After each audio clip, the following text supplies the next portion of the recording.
Assalamualaikum warahmatullahi wabarakatuh. Salam sejahtera, salam damai semuanya. Selamat datang kembali di the one and only Ekyo Media. Sebelumnya biar kalian gak ketinggalan seputar kita-kita, kalian bisa banget melipir ke akun Instagramnya Om Hige di @tresnayusa. Terus ada akun Instagramnya Ekyo Media di @ekyomedia dan akun Instagramnya Om Herdi di @herdianyadi. Kali ini kita akan membahas tentang device handphone dari Kamen Rider yang digunakan sebagai alat henshin. Yuk langsung aja kita ke videonya.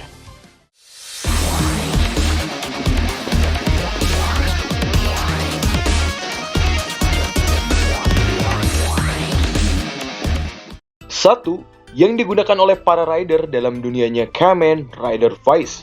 Ada Kamen Rider Vice SB555P Vice Phone. SB555P Vice Phone merupakan perangkat ponsel yang sebetulnya adalah unit control dari Vice Gear. Ini adalah sebuah tempat penyimpanan utama untuk mission memory sebagai transgenerator yang menggerakkan Vice Gear ataupun Vice Axle Form dengan menekankan kode aktivasinya. Ketika ponsel diubah menjadi mode Pawn Blaster, membentuknya seperti sebuah senjata dan dapat digunakan untuk serangan jarak jauh. Itu dapat dikombinasikan dengan Vice Pointer untuk meningkatkan kemampuan dari rider tersebut. Vice Phone ini juga mampu berfungsi sebagai ponsel biasa aja, meskipun pengguna utamanya Inoue Takumi hanya menggunakannya 2 kali dalam series. Ada juga Kamen Rider Kaixa SB913P Kaixa Phone. Kegunaan dan fungsinya mungkin hampir sama dengan Vice Phone. Kaixa Phone ini adalah perangkat ponsel yang berfungsi sebagai unit kontrol Kaixa Gear, tempat penyimpanan utama untuk mission memory sebagai transgenerator juga yang menggerakkan Kaixa Gear. Ketika ponsel ini diubah menjadi mode Pawn Blaster, membentuk seperti sebuah senjata juga dan dapat digunakan untuk serangan jarak jauh juga, sama halnya seperti Vice. Dan di sini dia gunakan juga untuk meningkatkan kemampuan ridernya. Kaixa Phone juga mampu berfungsi sebagai ponsel biasa juga, meskipun penggunanya Masato Kusaka hanya menggunakannya 4 kali kita hitung dalam series. Dan selanjutnya ada Kamen Rider Saiga SB315P Saiga Phone. SB315P Saiga Phone ini adalah transgenerator, unit kontrol dari Saiga Gear yang juga sebagai tempat penyimpanan utama untuk Saiga Mission Memory. Desain telepon Saiga ini didasarkan pada desain Vice Phone sih. Ya, mirip-mirip dan juga sama ya modelnya. Juga dapat diubah menjadi mode telepon blaster juga. Digunakan untuk serangan jarak jauh juga. Dan hal ini diasumsikan mampu berfungsi sebagai telepon normal juga. Meskipun kita belum pernah melihat secara penggunaan lamanya gitu dari si user. Selain driver SB315B Saiga, gadget ini juga dibuat untuk driver Delta SB333B yang rusak.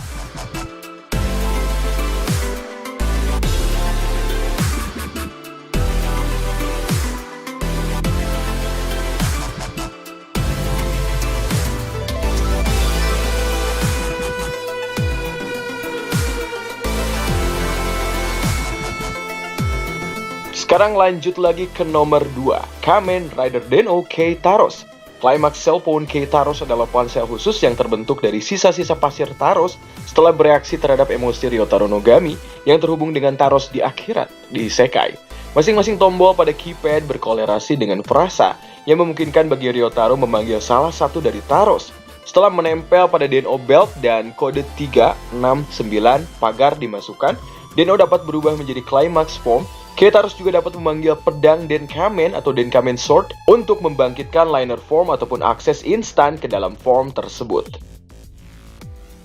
Di nomor ketiga ada Kamen Rider Ixa, Ixa Riser.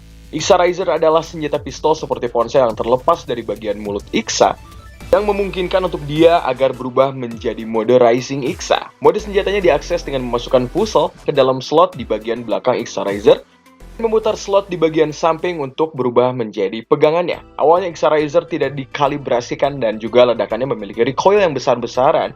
Penggunaan selanjutnya Nago kemudian bisa mengimbangi dan juga terbiasa. Dan di sini Ixa menerima satu upgrade terakhir menjelang akhir serial yang memungkinkan penggunanya untuk bertransformasi langsung menjadi Rising Ixa tanpa harus mengambil mode burst terlebih dahulu. Di nomor keempat dari Kamen Rider Decade K-Touch. Dan berasal dari dunia negatif yang dimiliki para rider kegelapan, K-Touch dirancang untuk dipasangkan ke dalam Decade Driver, menggantikan slot kartu yang dipindahkan ke bagian pinggang kanan, memungkinkan bagi Decade untuk berubah menjadi Complete Form.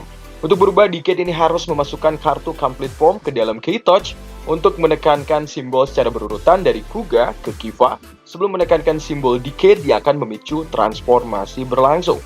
Dalam bentuk ini, Decade masih dapat menggunakan kartu Rider-nya dengan memasukkannya ke dalam slot kartu dan menyentuh perlindungannya ataupun shield-nya yang memungkinkan bagi Decade untuk memanggil kekuatan dan senjata bentuk pamungkas, Bambang, dari Kamen Rider sebelumnya. Jadi senjata utuh dari Kamen Rider sebelumnya. Saat Rider dipanggil, kartu di dada dan pada bagian bahu Complete Form ini berubah agar sesuai dengan kartu Kamen Rider khusus Rider, dan Rider yang dipanggil ini menyalin ataupun mengcopy ya gerakan dari Decade. Dan saat mengaktifkan fungsi dari K-Touch dalam Complete Form, salah satu dari 9 Rider Heisei yang ada akan diubah menjadi bentuk terkuat mereka. Decade kembali di Rider Time Kamen Rider Zio versus Decade dengan versi upgrade dari K-Touch yang disebut sebagai K-Touch 21 yang telah ia gunakan dengan Neo Decade Driver untuk berubah menjadi Complete Form 21, evolusi lebih lanjut dari Complete Form. K-Touch 21 ini berwarna solid magenta dan juga silver dengan angka 21 di setiap sisi layar tengahnya. Di nomor kelima ada Kamen Rider DN K-Touch. Selama di acara episode Yellow Treasure DN Pirates, Reiji Kurosaki memberikan DN K-Touch miliknya yang memungkinkan dia untuk berubah menjadi Complete Form. Tidak seperti K-Touch Decade, DN ini tidak pernah terlihat menggunakannya untuk memanggil salah satu rider untuk melakukan serangan. Sebagai gantinya dia menggunakan kartu Geki Jouban untuk memanggil 8 rider dan memulai serangan akhir mereka.